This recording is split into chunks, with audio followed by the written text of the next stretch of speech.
Ini dulu lah. Filsafat lagi nih, politik. Ini buku politik klasik lah. Plato dulu, karena itu tentang republik. Ini kita harus paham bagaimana, kan di depan Indonesia itu ada kata republik. Ya. Itu bukan taken for granted, bos. Bukan tiba-tiba aja. Bagaimana memisahkan antara res publica dan res privata.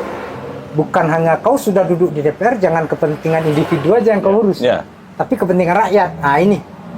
Yang kedua. Inilah Bang, dasar beberapa pernyataan Abang, spirit republikanisme. Ya. Dari sini.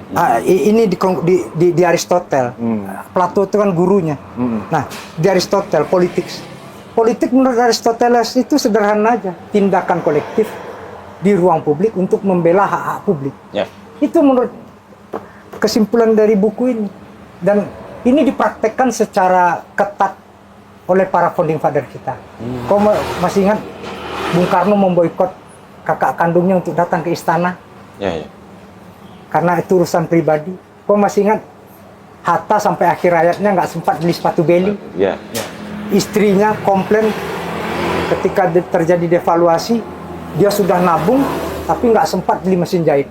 Dia amuk mengatakan, lah, papa ini pejabat negara. Nanti kalau papa cerita sama mama cerita sama ibu mertuanya Hatta. Nanti ibu ketika beli sayur cerita sama tukang sayur. Nah, memisahkan kepentingan private dengan kepentingan publik. Dan kepentingan publik di atas kepentingan orang per orang, di atas kepentingan partai, di atas kepentingan politik golongan. Nah, ini paling fundamental. Jadi teman-teman aktivis, apalagi calon pemimpin, baca The Politik Aristotle. Nah, dan yang terakhir ini buku yang sering dianggap sebagai buku yang apa ya? Kalau negative thinking ya, orang negative respon.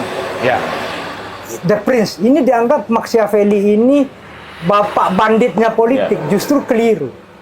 Kalau orang baca Machiavelli itu punya dua karya selain Il Prince ini, bagaimana kekuasaan dijalankan, bagaimana kekuasaan direbut, bagaimana kekuasaan dipertahankan.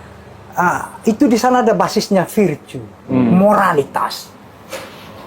Jadi seorang pemimpin, kata dia, Prince itu punya moralitas, bos. Dia bukan hanya kemudian lahir begitu saja. Ada moralitas yang melekat dalam dirinya, yang itu nggak bisa sembrono.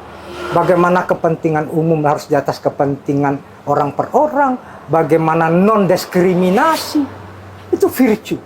Dan itu yang ditegaskan. Dan yang paling penting ada satu buku lagi, tapi